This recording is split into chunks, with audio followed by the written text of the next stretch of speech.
Check in with Ebony, Cancer sign her astrology. Time to vibe and connect through conversation and poetry. Speaking on all things, no topic is off the table. Giving hope, spreading love, channel the vibrations. Yeah, me, she, us, one and the same. Illuminating the dark, peace we will attain. Not a fantasy, elevating mentally. Hey y'all, hey, this is Ebony with Ebony and Co. Life according to moi. And today I want to talk to you all about one-sided friendships. Yeah, let's talk about these raggedy ass friends that we may or may not have, or they already cut themselves out. But either way, let's talk about it. Genuinely, let's talk about it. I wanted to address this because, of course, this is something I have experienced. I'm pretty sure if you're watching this, you can recall a time or two or more where you had to cut, cut some people out. But I don't want to start with cutting people out. Let's just address what it looks like, right? One-sided friendships, it can be draining.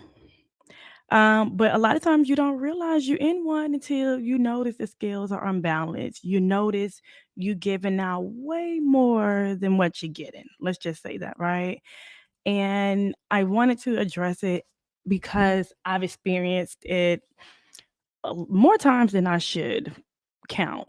And a lot of times I've had to notice, looking back in hindsight, that a lot of it had to do with me too, where I had to come up with some really good boundaries about myself and check myself as to why am I always finding myself in these draining type of relationships with friends.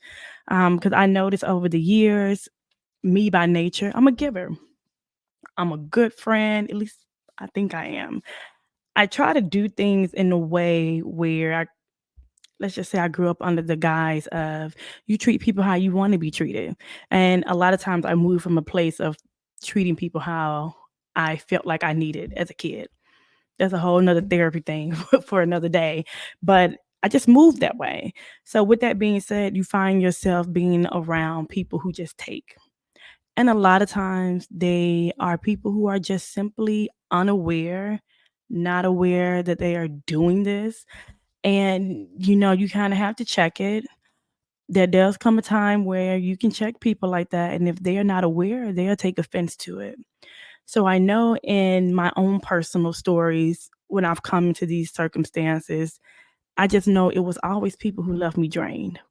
These are the people who call you only when it's bad stuff, and I'm like, ain't nothing good happen in your life. Like, they just drain you. Like, the conversation is literally them venting. A lot of times they're not asking you how you're doing. They're not asking what you've been up to. It's simply they calling to, like, literally weigh all their emotional baggage down on you.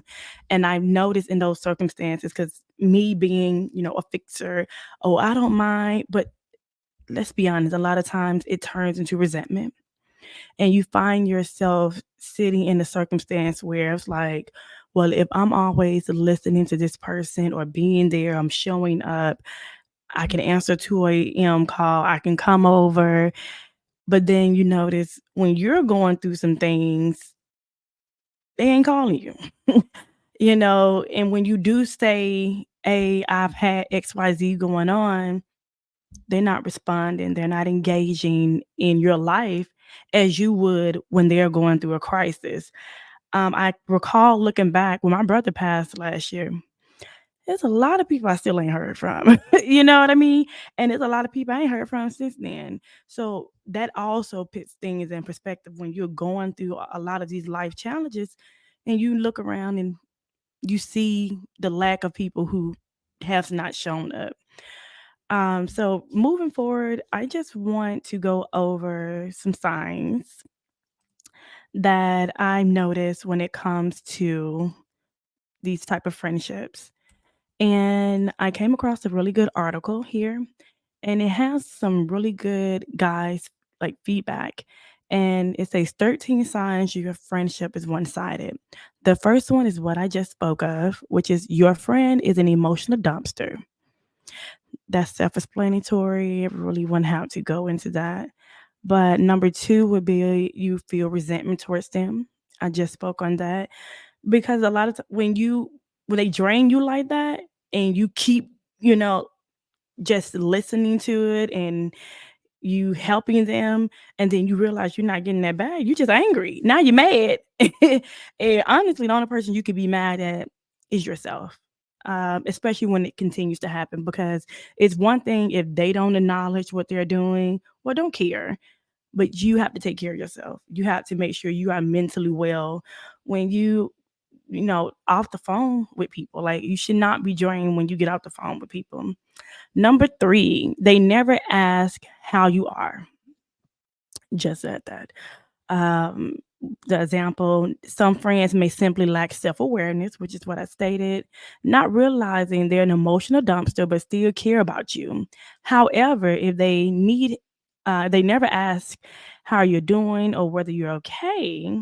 It shows a lack of compassion and concern for you and your well being, which is not how a friend should behave. True.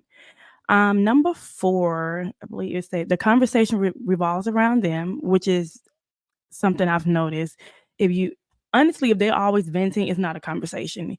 You are literally there to listen, either not even a nay or yay situation, but literally there to listen to them vent about all the things they have going on. And when you try to get a word in or even try to push for some type of advice, you notice you're getting cut off in the middle of the conversation, and somehow the conversation gets switched back to them. If you try to put your input in that makes it seem relatable, for whatever reason, before you know it, they don't even gauge on the parts you spoke of. They literally flip it right back to them. Whew, I know about it. Number five, you don't know where you stand with them. That is true. One of the things I've noticed with things like that, if you always talk to them, or even if it's through text, and you don't know how to respond, you don't know how to really engage where it feels like you walking around on eggshells, that's another red flag. Because if they're your friend, you should not feel like you have to mute yourself, because you got to be careful about what you say and do so they won't take offense to what you're saying or do. Number six, they don't seem to care about your problem. Just spoke on that as well. Number seven, they accuse you of being selfish. This I have not gotten. Is they, in addition to ignoring your problem, this friend may go so far as to get upset when you try to talk about yourself, blaming you, saying you're selfish, or that you're not listening to them. I haven't gotten that. Um, I have gotten ignored. I haven't gotten that. Like, my biggest where people just do not engage. If I say something about what has happened to me, somehow it gets skate over, but not someone called me selfish. I think I would have been cut somebody off. They told me something like that. Number eight, they make you feel guilty. Depending on how sensitive you are to your friends' critiques of your efforts to talk about yourself for once, um, they make you feel bad or guilty, or at least try to. I haven't gotten that either. This sounds like it could be tiptoeing onto like maybe an abusive relationship, and that can happen with friendships too. I personally have not experienced that aspect. The other one is they display narcissistic qualities, as you might have started picking up on. Many of these signs mirror the behavior every narcissist would exhibit. That's not to say all one-sided friendships involve full-blown narcissism. It says qualities to watch out for includes deflecting responsibilities, attention seeking, controlling behaviors, or manipulation, and lack of empathy. I've dealt with lack of empathy, but not the other aspect. So I don't, again, that doesn't apply to me, but that doesn't mean you may have not experienced that. Number 10, they drain your energy. Mm-hmm. Mm-hmm. Definitely been there. Energy vampires is the correct, like, it really explains it to the T. I've been there where, again, like I said earlier, you can be on the phone with them or even in the room with them. And if you notice people like that, energy vampires, again, it's always some bad news with them. It just always going through some. It's like every time you're like, God damn, like life ain't, because I got my problems too, but they ain't listening to yours. But they drain you in a way where it's like, I think another thing too, you can tell them helpful information, and then next time you talk to them, it's the same shit. It's the same stuff. And it's like, baby, clearly you're not here to like receive help, which a lot of times people just need to vent. And I'm all for healthy venting because we all need to get out, talk to somebody who can just understand without judgment. But if this is always the case when you speak with them, draining your energy, it's time to go. It's time for them to go. Well, let me say that. Let me take it back. It's time to say something. Let me say, don't cut people off. It's time to say something when it gets this bad. Okay. Next one is you can't get a word in around them. hmm Simple things like cutting you off, blowing off what you have to say, talking over you, and so on. Oh my God. I have had this. And a lot of times we all just want to talk to get our opinion in.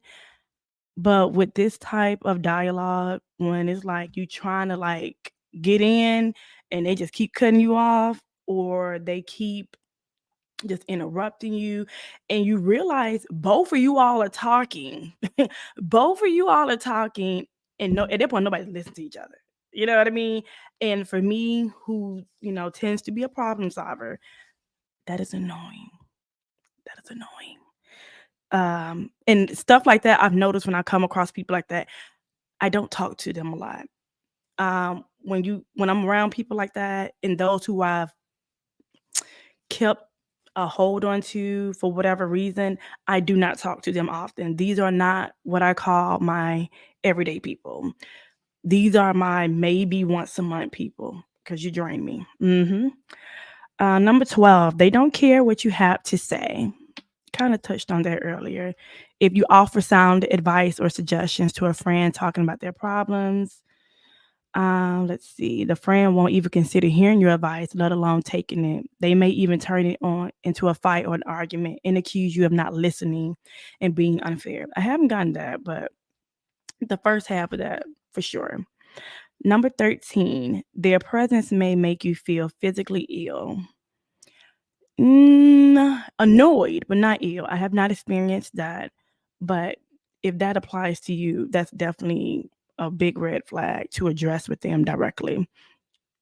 So below it says how to evaluate the friendship. If you value your friend positive qualities enough to want to save the friendship, discuss the lopsided openly, and the quickest way to discern where they stand and whether they're willing to put in the effort necessary to rebalance the relationship.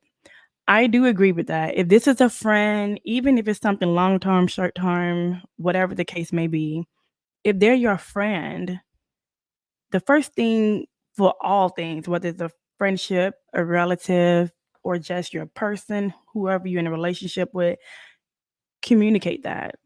All of these signs lets you know that okay, either you're lacking boundaries, or the other person lacking boundaries as well and throwing all their stuff on you.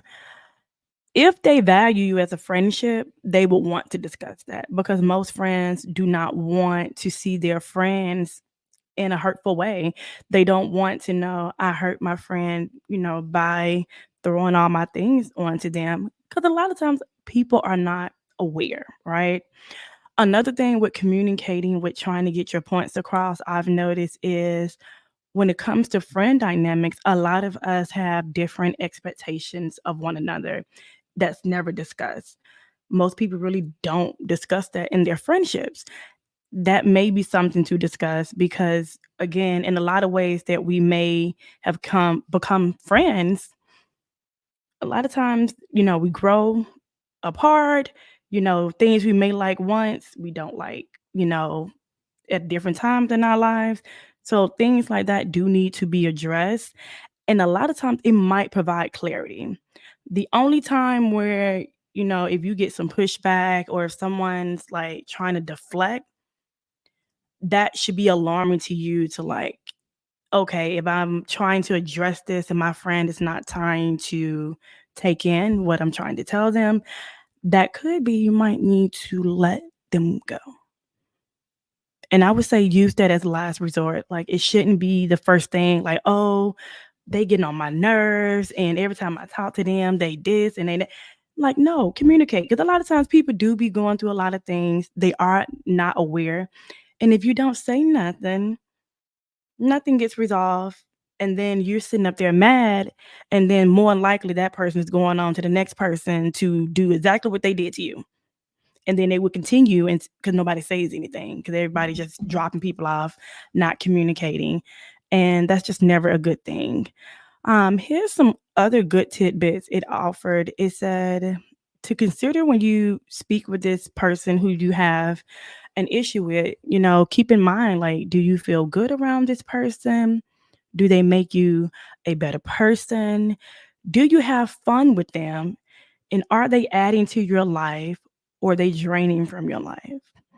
Now, me personally, I have experienced this dynamic because when you get to the nitty gritty of some friendships, you have to really sit and ask those questions and be like, what exactly am I saving? Is this really even a friendship? Because if I'm not the one initiating everything, then are we really friends? And a lot of times I've noticed, depending on how the friendship started, a lot of times if it's like a long history, you holding on to people because of how long you've known them. And then if you sit down and think about it, you really like, do I know them? Like when was the last time I have I gone on a trip with this person? When was the last time I visited their home? Have they ever gave something to me, for birthdays or, holidays? And I say that because that's my jam. You know what I mean? That's my love language when it comes to friendship. Have they reciprocated in that capacity? And a lot of times, if you start getting a lot of no's to those answers, to whatever your questions may be, they may be a sign to, again, if it can't be fixed with a conversation without the other person deflecting, it might be in your best interest and also just for your mental health sake, let it go. Yeah, let it go. If you got like a lot of no's with the question I just asked, yeah, let it go. And a lot of times, some people, when you like stop being the one to initiate, they cut themselves off from you. They do the work for you. So you don't even have to engage. You don't even have to be bothered because they did the cutting out. So there's no explanation needed. Sometimes the universe works in your favor and it's like, hey, what exactly am I missing? If you can't say that they're adding value to you other than you've known them for a long time, there's your answer. And it's unfortunate, right? It's unfortunate because you never want to end a friendship because we always so quick to cut people off. But as you get older, good people are hard to find. But then to some degree, when you go over these type of dynamics, not saying these type of people are awful, right? They're not all like these bad people, but a lot of times you just notice you grow up and you just grow apart. Life has happened different, for the individual that you may have had to cut off. And a lot of times it may be for the best.